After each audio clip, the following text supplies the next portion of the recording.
Hey guys, it's Mrs. Hebert. I'm here trying to check out your polar bears that you've turned in.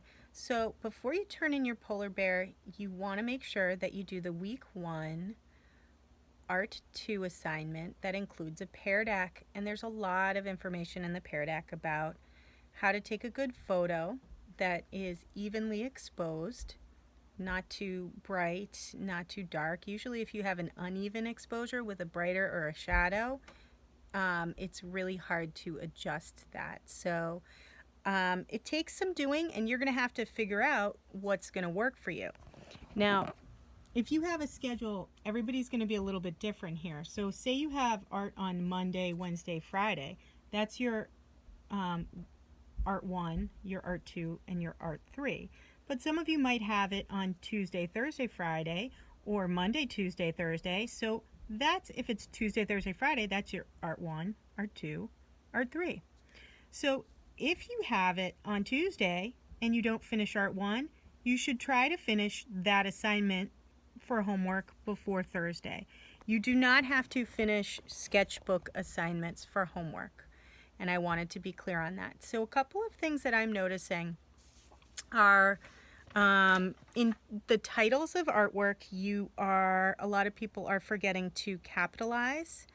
So if the title is Blizzard Madness, great title by the way, it should be capital B and then capital M in Madness.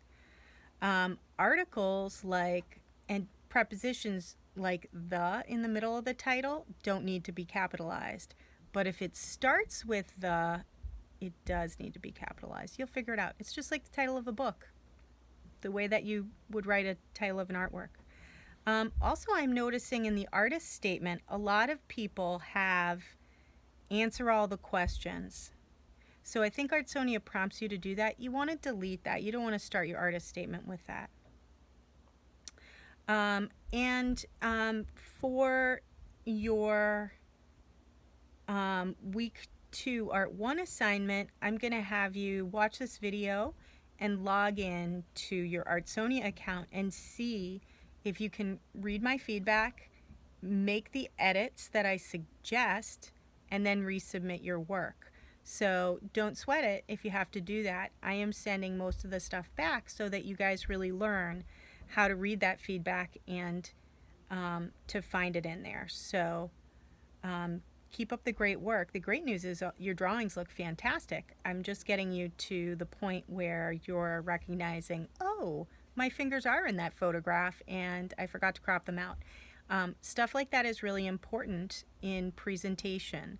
So this is about being persistent. So the artistic behavior, engage and persist, means maybe taking several photographs. So once you figure out in your home studio space, or if you're working at school, how it works for you to take a good photograph, then you're going to just be able to repeat that. So sometimes if I'm taking a photograph, I have the camera too close, it flashes and makes too much.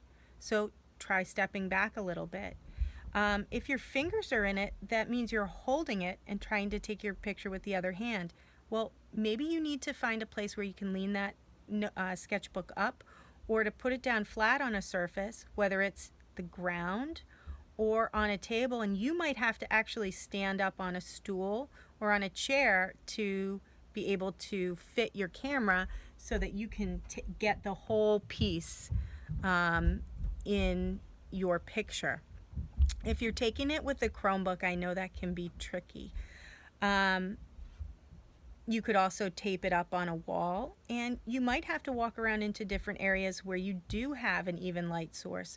Sometimes, if it's too bright, you're going to get an overexposed part of the picture. So sometimes you might actually want to walk into a little bit of a darker area where you can get an even exposure on your photograph, and then use the magic wand, like auto adjust tool, to brighten it. So you're going to have to spend some time really playing around with the photographs, but that's super important, especially as an online student, and it's part of presenting your work digitally, that's super important. So keep working on that, and always email me if you need help with anything.